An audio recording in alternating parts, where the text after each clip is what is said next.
दोस्तों, नमस्ते, प्रणाम। मैं आप लोगों की खुशबू यादव आधी गीत के चैनल पर सभी का स्वागत है।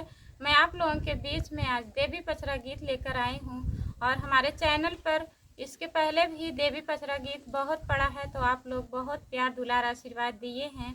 आप लोग से हाथ जोड़ के रिक्वेस्ट है, तो प्लीज़ आप लोग ऐसे ही अपना प्यार दुलार आशीर्वाद हमारे ऊपर बनाए रहिए। आप लोग सपोर्ट करेंगे तभी हम आगे जा पाएंगे। दोस्तों, ऐसा लगता है हमारा पचरा गीत आप लोग कमेंट के माध्यम से ज़रूर बताइएगा। हारे हारे बसवा के